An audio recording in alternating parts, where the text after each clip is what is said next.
This is part 3 of my art log series, in which I try to find specific ways to improve my work. In my last few drawings, I realized that a lot of my characters have facial proportions that just aren't quite right. They aren't terrible, but there are certainly improvements that could be made. Take this sketch I made last week as an example, and compare it to real-life images that I found on Pinterest. There are a few inaccuracies in my facial proportions, but the most significant issue is the fact that the corner of the right eye, meaning your right, his left, is way too close to the ear. You see, I often forget that the face is located in the front of the head while the ear is located on the side. So placing them too close to one another can make the face just look kind of flat.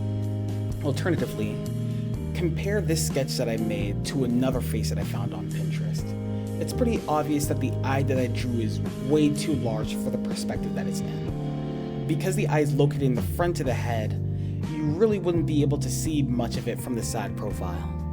With all that being said, I think it's quite evident why I want to work on my facial proportions. So let's get started.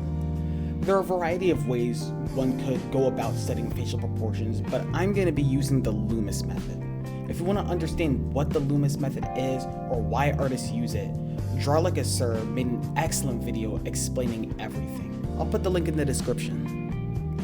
So starting out, I warmed up by doing a couple of 5-minute gesture drawings. They're short, fun, and really put you in the artistic mindset. Now, I proceeded to create a few heads using the aforementioned method, and to be totally honest, it was pretty rough. The head shape looked fine, but I just couldn't quite get the face to fit inside it. After I had completed the first 5 faces or so, I had realized my mistake. I was following the Loomis method far too rigidly. In real life, no one has the exact same facial proportions, so you need to warp and exaggerate a few of the proportions to get the face to fit just right. Even Andrew Loomis himself was known to bend his own rules and guidelines to draw diverse faces. I'm talking about people who have eyes that are a little farther apart, or the nose is longer than average, or the brow is lower, etc, etc, etc. After realizing my mistake, I had a much easier time utilizing the Loomis method. So I moved on to drawing faces from various perspectives. And speaking of which, my perspective studies actually proved super useful with these.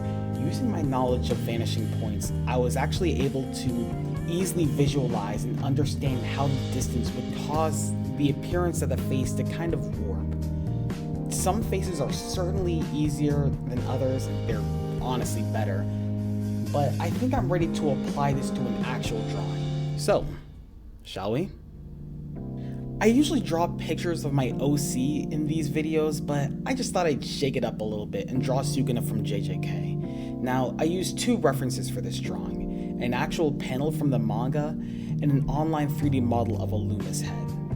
Now, the model is super easy to use, accurate, and it's simplistic, and you can rotate the head as you please, so I highly recommend that you use it if you're interested in drawing in the Loomis method. So, I'll put the link in the description. To be honest, I never really noticed how challenging it would be to draw this version of Sukuna. Between the smirk, the multiple eyes, the face, mask, thingy, and the tattoos curving around the body, simply drawing his head with accurate proportions in a low-angle perspective was fairly challenging. But I think I did quite well, all things considered. So, the moral of this video is always push yourself and never give up. When you're learning something new, you might suck at it at first, but if you keep practicing and studying, you'll achieve success, eventually. I don't really have anything else clever to say, so